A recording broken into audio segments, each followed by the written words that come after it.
একটা দুঃসংবাদ আছে।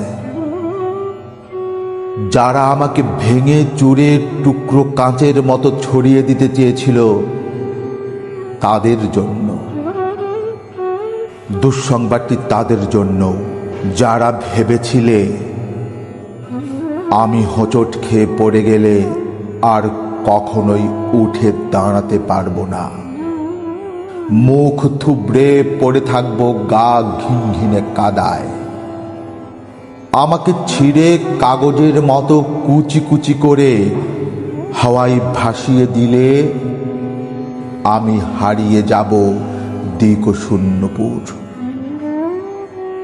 যে আমাকে টেনে হিচড়ে নামিয়ে নিতে চেয়েছিল অতলান্তিক বিষাদ সমুদ্রে, ডুবিয়ে দিতে চেয়েছিল এক পৃথিবী বিবমিশায়, যে আমাকে অযুত রাতের কান্না লিখে দিয়ে বুকের ভেতর খুঁড়ে দিতে চেয়েছিল শ্যাওলা জমা স্যাঁতস্যাঁতে এক মজা পুকুর, যে আমাকে দুঃখ দিয়ে পুড়িয়ে শেষে উড়িয়ে দিতে চেয়েছিল ছায়ের মতন, তাদের জন্য দুঃসংবাদ। আমি এখন পাখির মতো, আমায় ছেড়ে কুচি কুচি ভাসিয়ে দিলে এখন আমি ডানা মেলে আকাশ জুড়ে উঠতে জানি। কাটা যায় না, ভাঙা যায় না। আমি এখন জলের মতন, ভেসে যেতে যেতেও হঠাৎ জলোচ্ছ্বাসে ভাসিয়ে দিতে আমিও জানি। আমিও জানি ছড়িয়ে থাকা টুকরো কাঁচের শরীর থেকে দুফলা এক ছুরি হতে।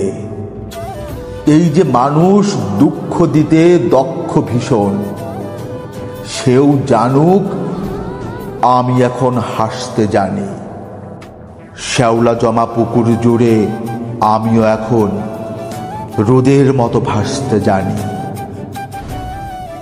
প্রস্থানের গল্প লিখেও ইচ্ছে হলেই আবার ফিরে আসতে জানি।